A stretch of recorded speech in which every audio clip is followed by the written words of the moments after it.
Hélio, como foi que nasceram as torcidas organizadas e qual foi o impacto disso para o futebol?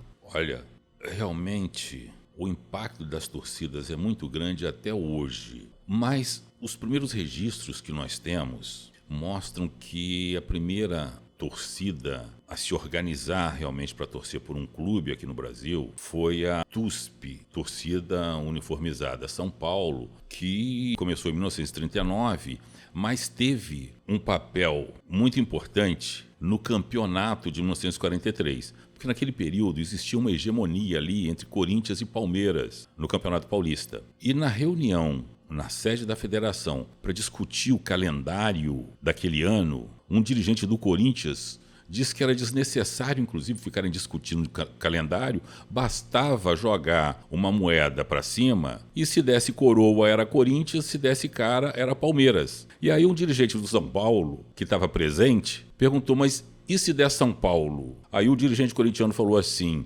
se a moeda cair em pé, pode dar São Paulo. E se ela não cair, ficar voando, aí pode dar Portuguesa. Acontece que naquele ano o São Paulo foi para a final com o Palmeiras e no empate virou campeão. E aí a TUSP, a torcida uniformizada do São Paulo, contratou um carro alegórico, colocou uma moeda em pé e foi até a sede da Gazeta Esportiva buscar o troféu invicto daquele ano. Então já começou ali uma história muito interessante envolvendo a torcida organizada. Nós tivemos outras também que nasceram, como a Charanga Rubro-Negra, que nasceu em 42, tivemos depois em 44 a TOV, torcida organizada do Vasco, mas nenhuma torcida causou tanto impacto no futebol brasileiro como a torcida corintiana no período do jejum. E como é que foi esse jejum, Hélio?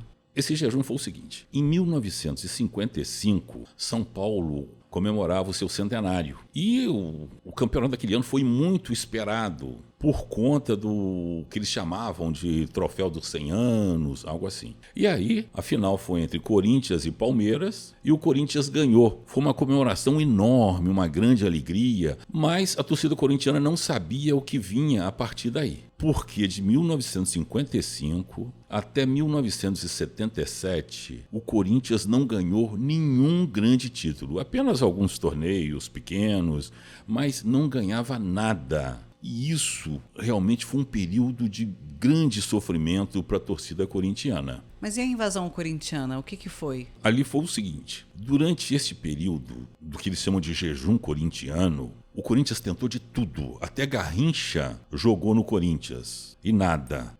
A situação do Corinthians estava tão complicada, tão difícil, que os adversários colocaram no Corinthians o apelido de Faz-me Rir. E isso, inclusive, irritou a torcida corintiana. E a torcida corintiana resolveu rebater, dizendo, com o seguinte verso, eles cantavam na torcida: no momento difícil presente, a torcida responde por ti. Tu tens um nome do qual não se ri. Essa era a resposta dos corintianos. Foi um período em que eles acompanhavam, para você ter uma ideia, num período mais difícil, que foram esses 23 anos, foi quando a torcida do Corinthians mais cresceu. E aí teve o episódio deles culparem o Pelé por conta daquele jogo entre Seleção Brasileira e Corinthians em 58, que o zagueiro corintiano teve uma entrada muito dura no Pelé e diziam que o Pelé jurou que enquanto ele jogasse bola, o Corinthians não ia ser campeão. Uma outra superstição é que a dona Marlene Matheus, esposa do Vicente Matheus, presidente do Corinthians nesse período, ela dizia que ele tinha plena convicção de que tinha alguma macumba, alguma coisa que impedia o Corinthians de ser campeão.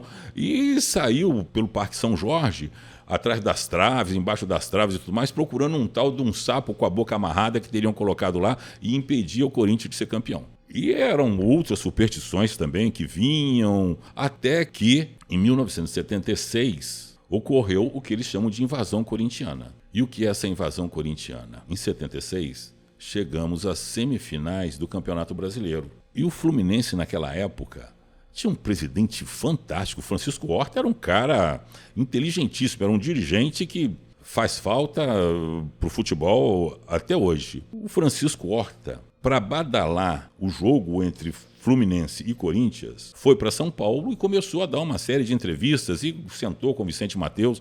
O Vicente Matheus pediu que, inclusive, o Fluminense cedesse metade dos ingressos, que ele queria levar bastante corintianos para esse jogo. E aí o Horta foi para a televisão e deu a seguinte declaração: mesmo que os vivos saiam das casas e os mortos saiam das tumbas para torcer pelo Corinthians, o Fluminense vai ganhar esse jogo. Desafiou. E esse desafio mexeu com os brios da torcida corintiana. E chegou o jogo, a Dutra registrou nessa data o maior movimento de uma torcida humana no planeta. 80 mil pessoas indo até o Maracanã para torcer pelo Corinthians. No final, o jogo terminou empatado, foi para os pênaltis e o Corinthians venceu. E aí foi aquela festa que todo mundo conhece. Mas aí, final do Brasileiro, contra o Internacional, Corinthians perdeu. Ainda não foi dessa vez, né? Não foi dessa vez. Até que, por coincidência, vejam só, Pelé se despede do futebol no dia 1º de outubro de 77, no Cosmos. E 12 dias depois, no dia 13 de outubro de 77, final do Paulistão, Corinthians contra Ponte Preta. O Corinthians consegue ganhar de 1-0 e virou campeão daquele ano. Acabou a macumba. Terminou o jejum.